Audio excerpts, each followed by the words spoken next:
The morning sun spilled across the chrome edges of Maplewood Diner, a place where the smell of butter and syrup usually promised warmth and comfort. But on this particular day, the light couldn't erase the darkness that crept into the hearts of a few cruel boys. At a booth near the window sat a girl in a wheelchair, her plate of pancakes resting in front of her like a fragile shield against the world.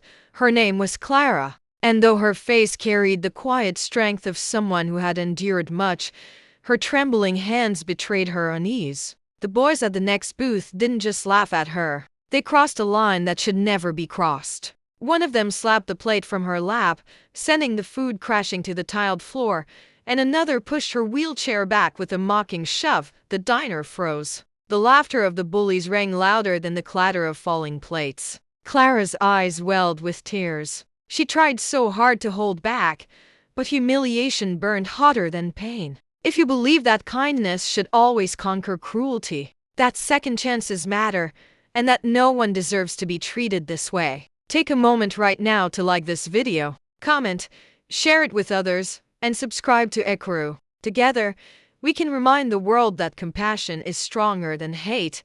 Clara's life had never been easy. She was born with a spinal condition that left her reliant on a wheelchair. But her parents always told her that her spirit was meant to soar, even if her legs could not. She clung to that belief, though the world often seemed determined to crush it. Every day she faced quiet stares, whispered remarks, or the pitying smiles of strangers who couldn't imagine her life. But what she faced that morning in the diner went far beyond pity. It was cruelty sharp enough to wound the soul. As the boys cheered, others in the diner lowered their heads. Some shook their heads in disapproval, but did nothing. The waitress, her hands full of coffee cups, froze in the aisle, fear etched on her face. Clara bent down awkwardly, trying to gather her pancakes with trembling hands, desperate not to make more of a scene. That's when another hand reached down, not rough, not mocking, but gentle. An older man, gray at the temples,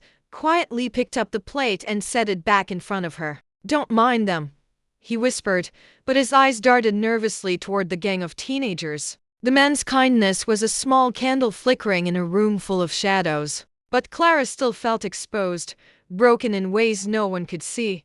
She sat quietly after that, her appetite gone, her throat tight with unspoken words. She wanted to ask why the world worked this way, why people thought it was acceptable to torment those who were different. Her heart thudded in her chest with each burst of laughter from the bullies who now bragged loudly about their bravery. Oblivious to the cruelty of their actions, Clara closed her eyes and prayed for the hour to pass quickly, for the nightmare to end. An hour later, something unexpected happened, something that shifted the entire energy of the diner. It began as a low rumble, almost like thunder. Heads turned toward the wide glass windows as the sound grew louder, more distinct. Dozens of motorcycles rolled into the parking lot, their chrome glinting under the daylight. The sight alone was enough to make conversations hush and forks freeze in midair. The unmistakable insignia of the Hells Angels was emblazoned on their leather jackets as they parked in a perfect line.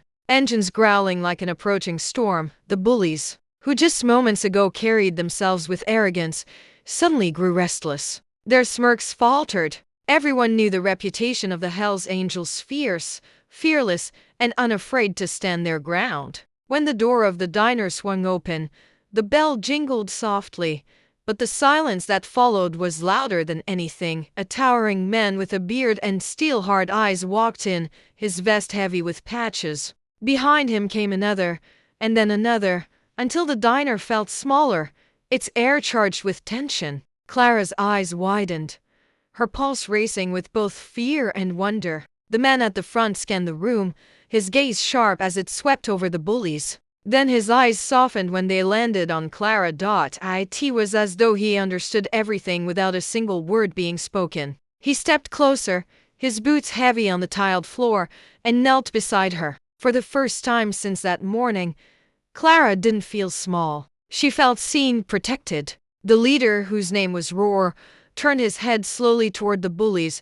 They sat frozen, pale faces betraying their guilt. No one dared laugh now. Roar's voice was low, steady, but powerful enough to cut through the silence. Though Clara couldn't hear his exact words, she saw the shame wash over the bullies' faces as their bravado melted away. One by one, they slid out of the booth and stumbled toward the exit, heads lowered, avoiding every gaze. They didn't dare meet Clara's eyes again.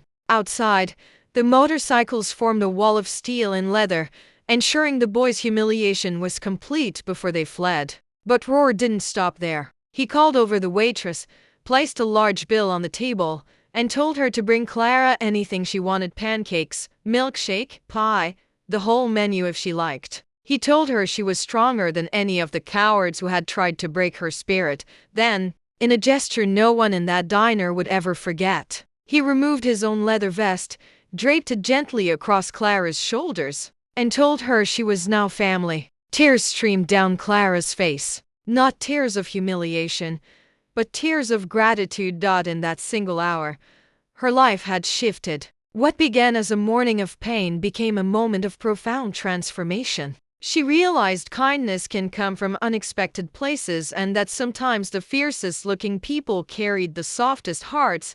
The diner erupted in quiet applause, some patrons wiping tears from their eyes. The waitress hugged Clara, promising her that she'd never again sit in that diner feeling invisible. For the first time in a long time, Clara felt a surge of hope. She realized that though cruelty existed, so did courage. And sometimes strangers could step in to rewrite the ending of your story. If this story has touched your heart and reminded you that kindness can rise even in the most unlikely of places, please take a moment to like this video, share it with friends, subscribe to Ekaru, and leave a comment below. Your support helps us continue spreading stories that inspire and heal. Before we end, I have one special request. Comment below what you would have done if you were in that diner that day. Would you have stood up for Clara? Your words might inspire someone else to act with courage when the moment comes.